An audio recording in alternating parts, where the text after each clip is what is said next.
नमस्कार दोस्तों, मैं हूं जितेंद्र दीक्षित। 4 पीएम महाराष्ट्र में आपका स्वागत है।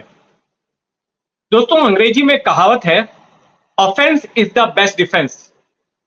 यानी कि अगर खुद की रक्षा करनी है तो पहले आप ही हमला कर दो। तो कुछ ऐसा ही इस वक्त महाराष्ट्र की राजनीति में हो रहा है। महाराष्ट्र विधानसभा का शीतकालीन सत्र चल रहा है नागपुर में, और विपक्ष घेर रहा है शिंदे सरकार को तमाम मामलों को लेकर। लॉ एंड ऑर्डर के मामले को लेकर घेर रहा है कि जिस तरह से महाराष्ट्र में अपराध बढ़े हैं, नेशनल क्राइम रिकॉर्ड्स ब्यूरो के डेटा का हवाला दिया जा रहा है।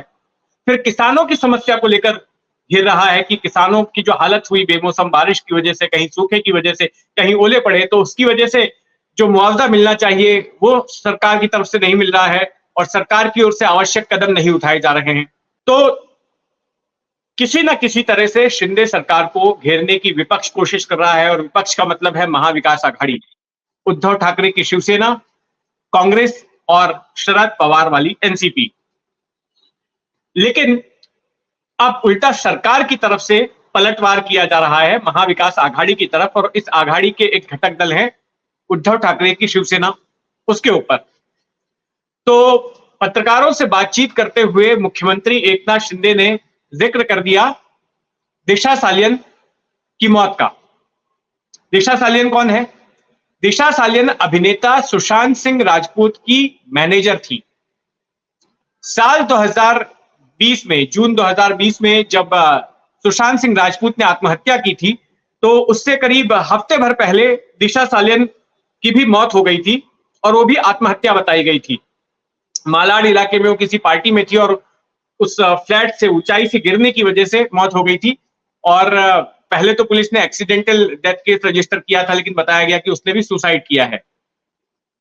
तो इस पूरे मामले को लेकर जो पिछला शीतकालीन सत्र हुआ था, उसमें महाराष्ट्र के उप मुख्यमंत्री और गृह मंत्री देवेंद्र फडणवीस ने ऐलान किया था कि इसमें एक स्पेशल इन्वेस्टिगेशन टीम गठित की जाएगी और वो पूरे मामले की जांच करेगी। और एसआईटी गठित करने का फैसला क्यों हुआ? क्योंकि बीजेपी इस पूरे मामले को, जब से 2020 में प्रकरण सामने आया था और जब महाविकास आघाड़ी की सरकार थी, तब से लगातार बीजेपी की ओर से यह आरोप लगाया जा रहा था कि इसमें आदित्य ठाकरे की भूमिका है। उद्धव ठाकरे के बेटे और महाविकास आघाड़ी में जो मंत्री रहे और जो फिलहाल वर्ली इलाके से विधायक हैं, उनका आरोप यह था। और आरोप लगाने वालों में नारायण राणे, बीजेपी के नेता हैं और केंद्रीय मंत्री हैं, वो और उनके बेटे नितेश राणे ये आगे थे। और इनका ये सीधा आरोप था कि दिशा सालियन की हत्या की गई है। उसकी मौत ना तो दुर्घटना थी, ना ही वो खुदकुशी थी, बल्कि उसकी हत्या की गई है। और ये हत्या जो है, इसकी जानकारी सुशांत सिंह राजपूत को थी, और इसकी वजह से सुशांत सिंह राजपूत की भी हत्या कर दी गई। और इसके पीछे आदित्य ठाकरे का हाथ है, ऐसा इनका कहना है। ऐसा इस तरह से कई बार मीडिया में लोग आरोप लगा चुके हैं। और नारायण राणे ने तो यहां तक कहा था कि उनके पास में इसको लेकर सबूत भी हैं। नितेश राणे ने भी कहा था कि उनके पास सबूत भी हैं। तो हुआ यह था कि उस पूरे मामले पर जमकर राजनीति हुई, और राजनीति होनी भी थी क्योंकि उस साल चुनाव थे बिहार में विधानसभा के।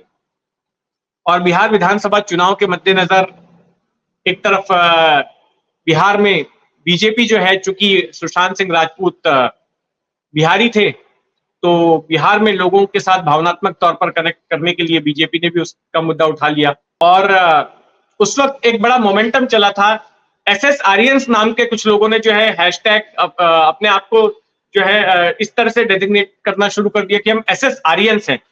सुशांत सिंह राजपूत के जो समर्थक थे, उनके जो फैंस थे। और फिर उसी दौरान जो है एक टीवी चैनल भी बीच में घुस गया, जिसके संपादक को तत्कालीन उद्धव ठाकरे सरकार के साथ में ग्रज थी, और उसने तो सीधे तौर पर चलाना शुरू कर दिया कि सुशांत सिंह राजपूत मर्डर केस। हालांकि मर्डर को लेकर जो है कोई जानकारी नहीं सामने आई थी, कोई सबूत नहीं मिला था, लेकिन इन्होंने घोषित कर दिया था कि ये तो मर्डर ही है और मर्डर केस का ही इन्वेस्टिगेशन होना चाहिए। जब सुशांत सिंह राजपूत का जो है शव बरामद हुआ, तब वो लटके हुए मिले थे। और उसके बाद जो नॉर्मल प्रोसीजर होता है कि मुंबई पुलिस ऐसे मामलों में एडीआर रजिस्टर करती है, एक्सीडेंटल डेथ केस रजिस्टर करती है। तो इस मामले में भी वही किया गया था। फिर जब जांच वगैरह की गई, लोगों से पूछताछ की गई, जो सुशांत सिंह राजपूत की गर्लफ्रेंड्स थी, उनसे बात हुई, उनके बयान दर्ज किए गए तो पुलिस इस निष्कर्ष पर पहुंची थी कि ये आत्महत्या का मामला है। लेकिन नहीं, इसके बाद में मोमेंटम चला, कैंपेन चलाई गई कि हत्या का मामला है और जांच कराई जाए। तो हुआ ये कि बिहार में सुशांत सिंह राजपूत के परिजनों ने आत्महत्या के लिए उकसाने का मामला दर्ज करा दिया बिहार पुलिस के पास में। अब जब बिहार पुलिस यहाँ पर जांच करने के लिए आई तो यहाँ पर ठाकरे सरकार को लगा कि कहीं राजनीति से मोटिवेट होकर ऐसा ना हो कि इनके लोगों को फंसा दिया जाए। तब कोरोना काल चल रहा था, तो सबको क्वारंटाइन कर दिया गया। जो एसपी आए थे उनको क्वारंटाइन कर दिया गया। उसके पहले जो पुलिस की टीम आई थी उसके साथ में कोई सहयोग नहीं किया यहाँ की पुलिस ने। तो इससे और बल मिला कि लगता है जरूर दाल में कुछ काला है, क्योंकि सरकार जो है इस तरह से बिहार पुलिस के साथ ऐसे कार्य कर रही है और बीएमसी की मदद से जो वहां से एसपी आए थे जांच करने के लिए उनको भी गेस्ट हाउस में ही बंद कर दिया। लेकिन फिर बाद में हुआ ये कि मामला जो है सीबीआई के पास गया कोर्ट के आदेश के ऊपर। फिर सीबीआई ने अपनी जांच शुरू की और देखिए जो मुख्य आरोप लगा वो ये नहीं था कि सुशांत सिंह राजपूत या फिर दिशा सलियन की हत्या की गई, यह आरोप नहीं लगा। आरोप था कि सुशांत सिंह राजपूत को आत्महत्या के लिए उकसाया गया और इसके लिए उनके परिजन जो है सुशांत सिंह राजपूत के, वो ब्लेम कर रहे थे रिया चक्रवर्ती को और उनके साथ के लोगों। तो सीबीआई ने अपनी जांच शुरू की। सीबीआई की एक टीम मुंबई पहुंची, करीब 1-1.5 हफ्ते तक वो मुंबई में रही और उसने इस केस से जुड़े तमाम लोगों से बातचीत की। जो मुंबई पुलिस की फाइलें थी वो मंगाई गई, मुंबई पुलिस ने जो बयान दर्ज किए थे, जो सबूत जुटाए थे, वो सारे मंगाए गए। खुद फ्लैट में जाकर जांच की जहां पर कि सुशांत सिंह राजपूत ने आत्महत्या की थी, उस जगह को जाकर देखा। फिर मालाड में जहां पर दिशा सलियन की मृत्यु हुई थी उस जगह को जाकर देखा और उसके बाद अपनी जांच पूरी करके यहां पर से निकल गई। लेकिन जांच पूरी करने के बाद उसका क्या निष्कर्ष निकला? क्या सुशांत सिंह राजपूत की हत्या थी या आत्महत्या थी? क्या दिशा सलियन की मृत्यु एक्सीडेंट थी या हत्या थी? इस बारे में सीबीआई की वो रिपोर्ट इस वक्त सीबीआई मुख्यालय के दफ्तर में दबी हुई है और उसमें क्या लिखा है ये अब तक बाहर नहीं आया है। लेकिन यहां पर एक सवाल उठता है कि सीबीआई ने जब पूरी जांच की तो अब तक एक भी शख्स को गिरफ्तार नहीं किया है। अगर ये हत्या का मामला वाकई में होता तो 2 साल हो गए हैं सीबीआई की जांच को, किसी ना किसी को तो सीबीआई गिरफ्तार करती। तो कॉमन सेंस तो यही कहता है कि सीबीआई भी इस निष्कर्ष पर निकली है कि यह हत्या का मामला नहीं है, सुशांत सिंह राजपूत ने आत्महत्या ही की है और दिशा सलियन की भी हत्या नहीं हुई।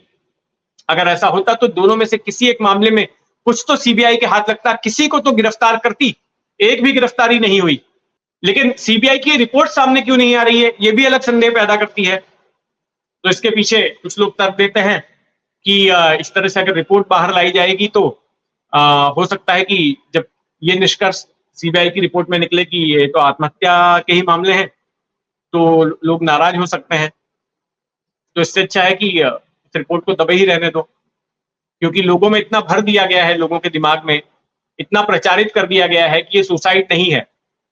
तो कई लोग तो मान बैठे हैं कि नहीं ये हत्या ही है और अगर वो रिपोर्ट सामने आ जाएगी तो शायद इस बात की पुष्टि हो जाएगी कि हाँ ये हत्या नहीं है, आत्महत्या ही थी और इसीलिए शायद रिपोर्ट बाहर नहीं आ रही है।